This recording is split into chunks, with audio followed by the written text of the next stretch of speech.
এই ঘটনাটি আমার সাথে সেদিন ঘটেছিল যেদিন আমি লাইব্রেরিতে একা পড়তে গিয়েছিলাম। সামনেই আমার পরীক্ষা, তাই আমি ভাবলাম যে লাইব্রেরিতে গিয়ে পড়ি। লাইব্রেরিতে আমি একাই ছিলাম, আমি বই পড়ছিলাম। ঠিক তখনই আমার পাশে একটা কালো ছায়ামূর্তি এসে দাঁড়ায়। আমি ফিরে তাকিয়ে দেখি যে একটা লোক আমার দিকে অনেকক্ষণ ধরে তাকিয়ে আছে। তার তাকানো দেখে আমার ঠিক সুবিধার লাগলো না, তাই আমি বইটা রেখে লাইব্রেরির থেকে বেরিয়ে গেলাম। আমার মনে হলো লোকটা বোধহয় পাগল, কারণ সে আমার দিকে একটা রাগের ভাব নিয়ে তাকিয়েছিল।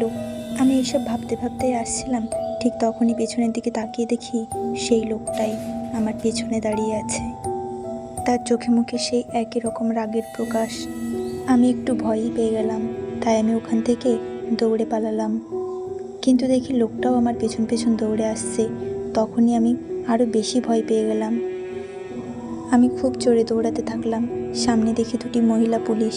আমি তাদেরকে গিয়ে সব কিছু খুলে বললাম এবং তারা আমাকে বলল এটা হয়তো আমার মনের ভুল, এবং তারা আমাকে বলল যে তারা আমাকে বাসে উঠিয়ে দেবে যাতে আমি ঠিকভাবে বাড়ি চলে যেতে পারি।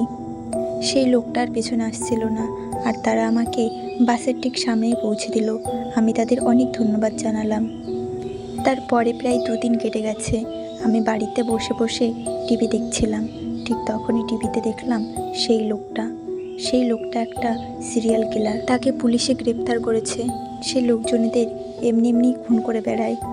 আর সেই মুহূর্তে আমি ভাবছিলাম, সেদিন যদি আমি দৌড়ে না পালাতাম, হয়তো এই লোকটা আমাকেও মেরে ফেলতো।